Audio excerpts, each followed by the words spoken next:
I think the first is, depending upon how well you want to do, and particularly if you're starting a company, you need to work super hard. So what does super hard mean?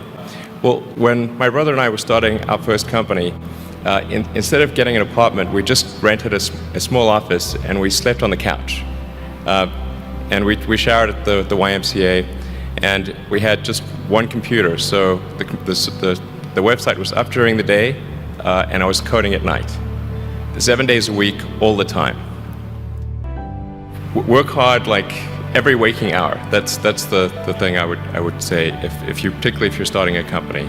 And I mean, if you do simple math, say like, okay, if somebody else is working 50 hours and you're working 100, you'll get twice as much done in the course of a year as the other company.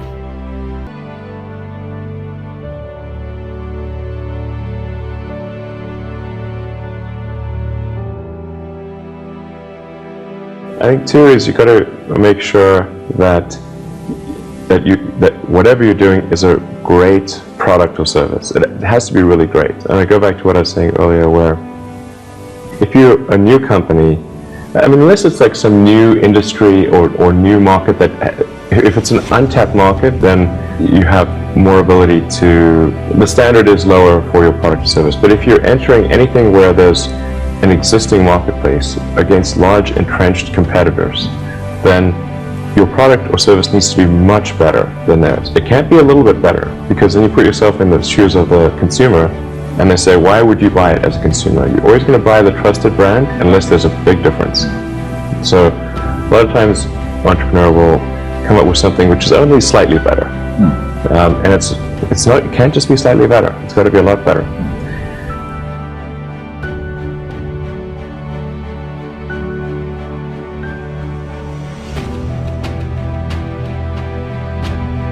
The other thing I'd say is that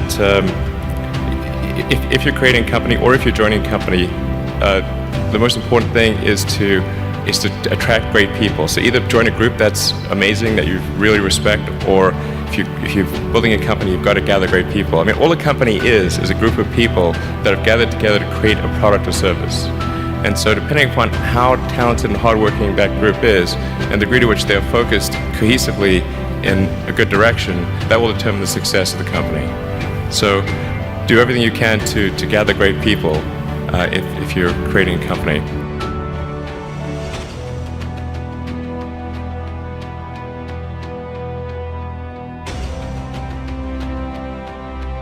Then I'd say focus on signal over noise. A lot of companies get confused. They spend money on things that don't actually make the product better. So, for example, at Tesla, we've never spent any money on advertising.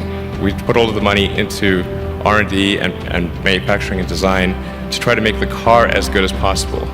And I think that's the way to go. So for any given company, just keep thinking about, are these efforts that people are expending, are they resulting in a better product or service? And if they're not, stop those efforts.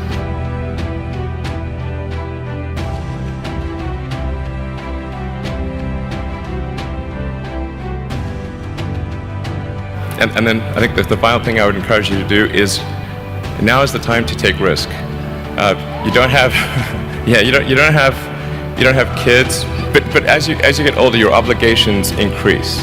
And once you have a family, you start taking risk not just for yourself, but for your family as well. It gets much harder to do things that might not work out. So now is the time to do that before you have those obligations. So I would encourage you to take risks now. Do something bold. You won't regret it.